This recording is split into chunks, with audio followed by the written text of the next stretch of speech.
تحویل قبلہ یعنی قبلے کی تبدیلی، یہ ایسا واقعہ تھا جو کہ عام مسلمانوں کے لیے امتحان اور یہود کی سازشوں کا سبب بنا۔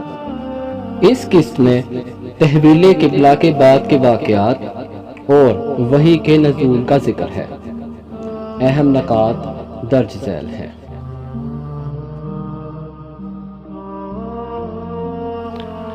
حضرت رافع بن خدیح رضی اللہ تعالیٰ عنہ فرماتے ہیں کہ ہم لوگ حالت نماز میں تھے کہ کسی نے تحویل قبلہ کی خبر سنائی۔ ہمارے امام نے اسی حالت میں اپنا رخ پھیر لیا اور ہم سب نے اس کی اتباع کی۔ یہ بات پورے مدینہ میں جنگل کی آگ کی طرح پھیلی۔ مدینہ میں 4 طرح کے لوگ تھے: مخلصین یعنی پکے ایمان والے، مجاہرین یعنی کھلم کھلا انکار کرنے والے، منافقین یعنی وہ لوگ جو بظاہر تو خود کو مسلمان ظاہر کرتے تھے مگر دل سے کافر تھے، اور ضعفاء وہ لوگ جو کہ ابھی نئے اسلام لائے تھے یا ابھی ایمان مکمل طور پر ان کے دل میں سرایت نہیں کیا تھا۔ جب بھی کوئی ایسا واقعہ ہوتا جو عقل سے بالا تر ہوتا تو مجاہرین کھل کے سامنے آتے اور مسلمانوں کو باتیں کرنا شروع کر دیتے، منافقین در پردہ ان کا ساتھ دیتے، ضعفاء ان باتوں سے پریشان ہو جاتے اور ایک دوسرے سے سوال کرنا شروع کر دیتے، جبکہ مخلصین بغیر کسی سوال کے سر تسلیم ہم کر دیتے۔ لہٰذا ایسا ہی ہوا۔ مجاہرین یعنی یہود و نصارہ نے اب باتیں بنانا شروع کر دی اور مسلمانوں سے چبھنے والے سوال کرنا شروع کر دیا کہ کبھی بیت المقدس کبھی کعبہ۔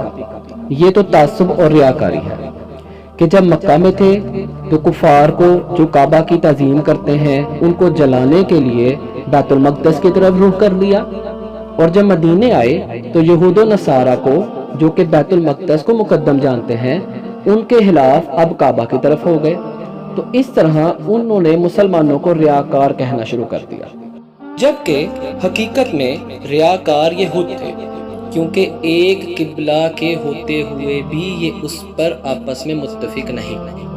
یہودیوں نے صرف اس لیے بیت المقدس کی مغربی دیوار کو اپنا قبلہ بنایا کیونکہ حضرت موسیٰ علیہ السلام پر وحی مغربی جانب آئی، اور عیسائیوں نے اس خیال سے بیت المقدس کی مشرقی دیوار کو اپنا قبلہ بنایا کیونکہ مشرقی حصے میں حضرت جبرائیل علیہ السلام حضرت مریم علیہ السلام کے پاس خوشخبری لے کر آئے۔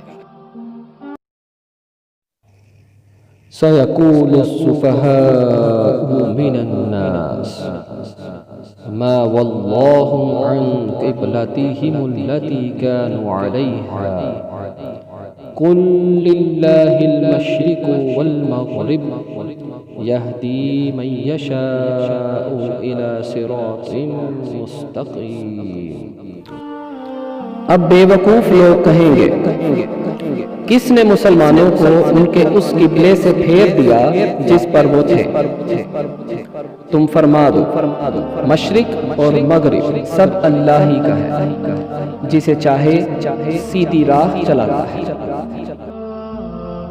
یہ آیت مسلمانوں کے لیے رہنمائی ثابت ہوئی کہ اللہ سمتوں کا محتاج نہیں، ہر سمت اللہ کی ہے، اور اگر مسلمان ریاکار ہوتے تو مکہ میں کفار کو خوش کرتے اور کعبہ کی طرف رخ کرتے، اور مدینہ میں یہود و نصارہ کو خوش کرتے اور بیت المقدس کی طرف رخ کرتے، جبکہ معاملہ تو الٹ ہوا۔ ایسا کیوں؟ کیونکہ مسلمان اللہ اور اس کے رسول صلی اللہ علیہ وآلہ وسلم کی مانتے ہیں۔ ذرا سوچئے، اللہ نے ان لوگوں کو بے وقوف کا لقب دیا جنہوں نے تحویل قبلہ پر اعتراض کیا۔ اس کا مطلب ہر وہ شخص اللہ کی نظر میں بے وقوف ہے جو اللہ اور اس کے رسول صلی اللہ علیہ وآلہ وسلم کے احکامات پر اعتراض کرتا ہے۔ اس کے علاوہ یہود نے ایک اور سازش چلی۔ انہوں نے عام مسلمانوں کو ورگلانا شروع کر دیا کہ وہ مسلمان جو کہ اس دنیا سے چلے گئے ہیں اور وہ بیت المقدس کی طرف رخ کر کے نماز پڑھتے تھے، اب جب قبلہ بیت المقدس سے خانہ کعبہ ہو گیا تو انہوں نے جتنی بھی عبادت کی بیت المقدس کی طرف وہ سب کی سب منسوخ ہو گئی۔ ان باتوں سے مسلمان بہت پریشان ہوئے۔ ایک جماعت آپ صلی اللہ علیہ وآلہ وسلم کے پاس آئی اور کہا کہ ہمارے جو مسلمان رشتہ دار فوت ہو گئے اور وہ بیت المقدس کی طرف رخ کر کے نماز پڑھتے تھے، اب جب کہ قبلہ تبدیل ہو گیا تو کیا ان کی عبادتیں اور نمازیں ضائع ہو گئیں؟ وَمَا جَعَلْنَا الْقِبْلَةَ الَّتِي كُنْتَ عَلَيْهَا إِلَّا لِنَعْلَمَ مَن يَتَّبِعُ الرَّسُولَ مِمَّن يَنقَلِبُ عَلَى عَقِبَيْهِ وَإِن كَانَتْ لَكَبِيرَةً إِلَّا عَلَى الَّذِينَ هَدَى اللَّهُ وَمَا كَانَ اللَّهُ لِيُضِيعَ إِيمَانَكُمْ إِنَّ اللَّهَ بِالنَّاسِ لَرَءُوفٌ رَحِيمٌ۔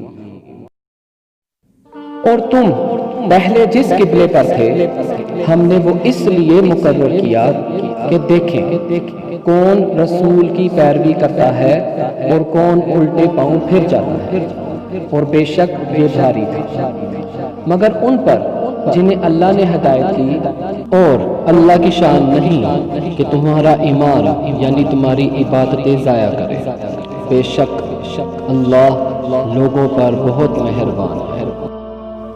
ان آیات کے نزول نے تمام سازشوں کے منہ بند کر دیا اور مسلمانوں کے ایمان کو تقویت ملی۔ اس واقعے نے مسلمانوں کو بہت اہم اسباق سکھائے۔